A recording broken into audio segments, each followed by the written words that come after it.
Marathi cinema, Marathi theatre तसंही खूप mature आणि खूप पुढे, कमर्शियली सक्सेसफुल जरी नसलं तरी कॉन्टेंटमध्ये तर आपण आहोतच.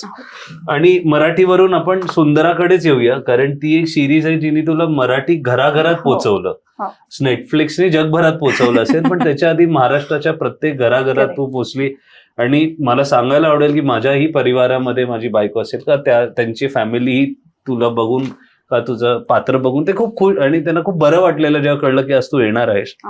तो प्रवास कसा होता, ती सिरियल मराठीची, कारण ऍक्ट्रेस म्हणून एक मराठी सिरियल मिळणं ते वेगळीच एक्साइटमेंट असते, कशी मिळाली? आणि मग 3 वर्ष नाशिक आणि या सगळ्या लोकांबरोबर काम करणं थोडक्यात फक्त अगेन ते म्हणतात ना, you have to be at the right place at the right time.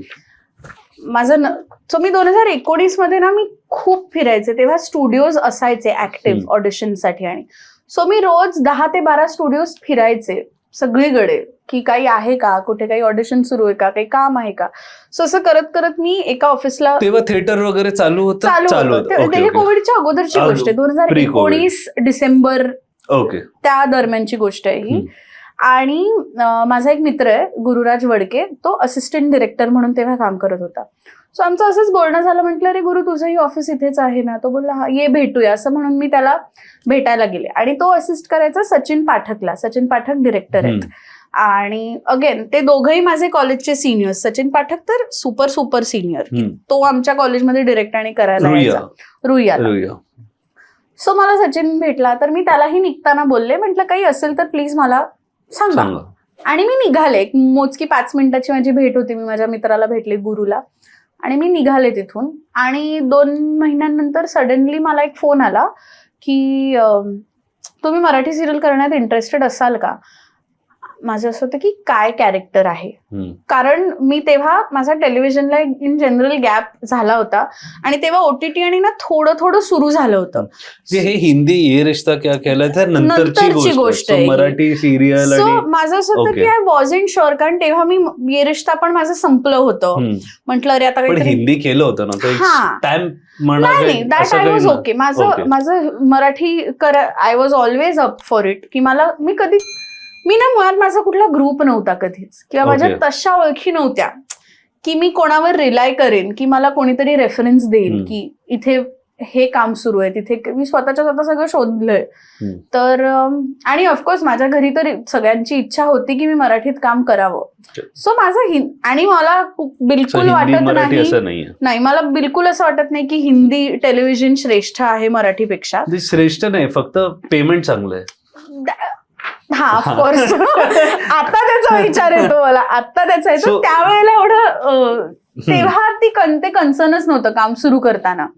तर मी म्हंटल की नक्की काय कॅरेक्टर आहे, कारण टीव्ही का करायचं नाही याचं पण एक वेगळं कारण होतं तेव्हा. म्हटलं काय कॅरेक्टर आहे, आणि तिने मला ब्रीफ आणि दिलं. आणि माझा प्रश्न असा होता की मला माझं नाव कोणी सुचवलं. कारण मला कोणीच ओळखत नव्हतं मराठीत. करेक्ट. म्हटलं माझं नाव कुठून गेलं, काय गेलं. मग कळलं की आमची जी प्रोड्युसर होती मनवाताई, ती लोक मनवा नाईक, सो त्यांचं काहीतरी गेट टुगेदर आणि असं होतं. ती पण रुईयाचीच आहे आणि ती सचिन पाठकला तिथे भेटली होती. सो ती जनरली त्याला म्हणाली की अरे आम्ही अशी अशी सिरियल करतोय, आम्हाला अशी अशी मुलगी हवी आहे, तर तू ओळखत असशील, माहिती असेल तर प्लीज सांग. आणि तेव्हा सचिनने माझं नाव त्यांना रेकमेंड केलं. त्यांना पण फ्रेश होतं की फ्रेश, की हार्डली 1-1.5 महिना गेला असेल मध्ये. सो असं करत तेव्हाही मी गोव्याला गेले होते. तिथे मग मी असे कपड्यांवर कपडे, बुक्सवर बुक्स ठेवून कशी बशी माझी ऑडिशन रेकॉर्ड करून सेल्फ टेप पाठवलं. आणि मला कॉल आला की तुम्ही शॉर्टलिस्ट झाला आहात. तशीच निघाले, परत आले, दिलं, सगळं झालं आणि लॉकडाऊन लागलं.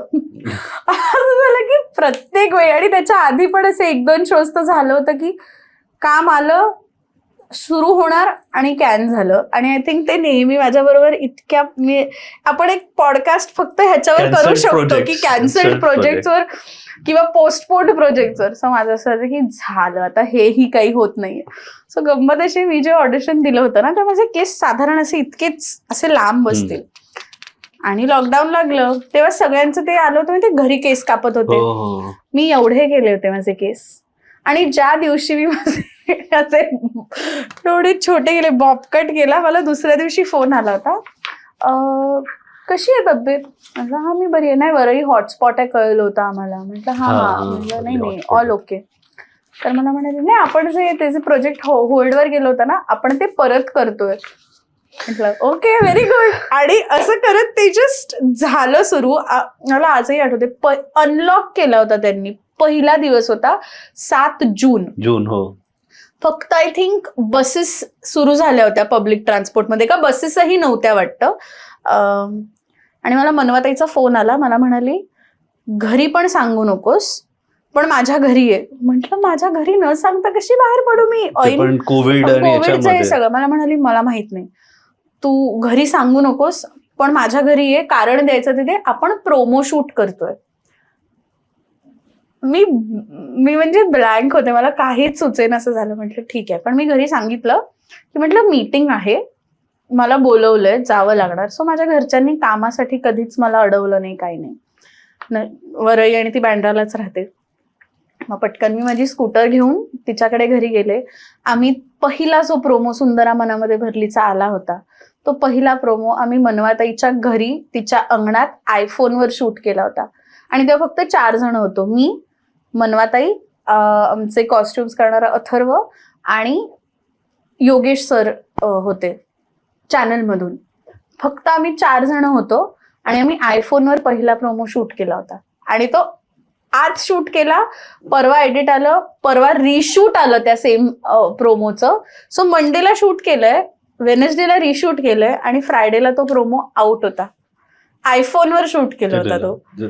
इतकं क्विक, म्हणजे आधी हे एवढा मोठा गॅप झाला आणि त्याच्यानंतर गोष्टी जस्ट घडत गेल्या. आणि पण याच्यात एक तो ते केस जे छोटे झाले, हा ते तो अर्धवट राहिली ती स्टोरी. त्याचं काय एवढेच एक आपल्यासाठी त्यांचं असं होतं की अरे आता काय करायचं. त्यांनी पिक्चर, मला आठवतंय मनवाताईने कुठून फोन करून तिने विग अरेंज केला माझ्यासाठी. आणि लिटरली माझी मेकअप आर्टिस्ट, माझी हेअर स्टायलिस्ट सगळं मनवाताई बनली होती. तिने ते विग मला लावला. त्यानंतर शूट करायलाही कोणी नव्हतं. शूट फक्त योगेश सर फोनवर करत होते.